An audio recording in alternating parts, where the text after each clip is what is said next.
There are kings who rule with strength, and kings who rule with fear.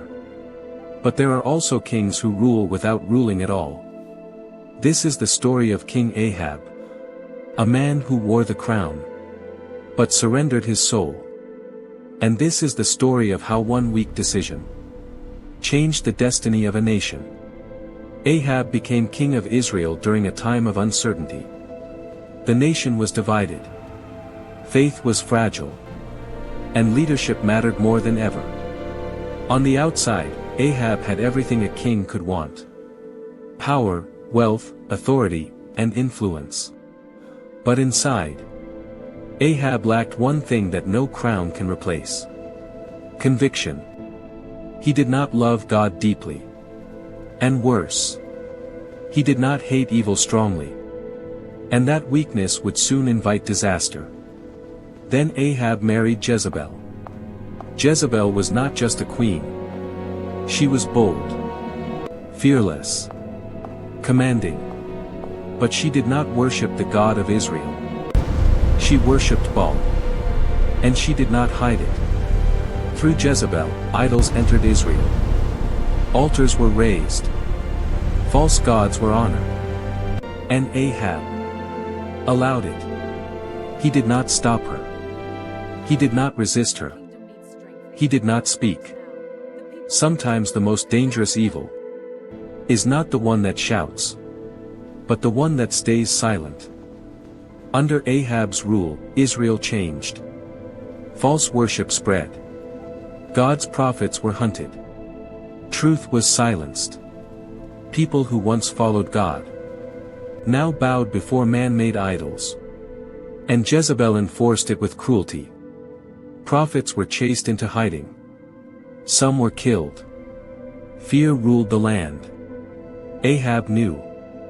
And still, he did nothing. Then came a vineyard. It belonged to a man named Naboth. An inheritance passed down through generations. Ahab wanted it. Naboth refused. The law of God forbade him from selling it.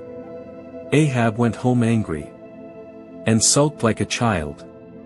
That's when Jezebel stepped in. She wrote false letters, arranged false witnesses, and Naboth was accused and killed. Innocent blood was spilled, so a king could have a vineyard. And Ahab took the land. But heaven was watching. God sent a voice Ahab could not ignore. The prophet Elijah stood before the king and spoke judgment. Because power does not excuse injustice, and leadership does not escape accountability. Elijah declared that destruction would follow Ahab's house. That consequences would come. That evil would not go unanswered. For the first time, Ahab was afraid. Something unexpected happened. Ahab humbled himself. He fasted. He mourned. He repented. And God, in His mercy, delayed judgment. Not cancelled it. But it was delayed. Because God sees even the smallest turning of the heart. But repentance delayed does not erase consequences already set in motion. Later, Ahab went to battle. Ignoring warnings. Trusting lies. Disguising himself to escape destiny. But destiny does not miss. A random arrow found him. And the king who surrendered his authority paid the price.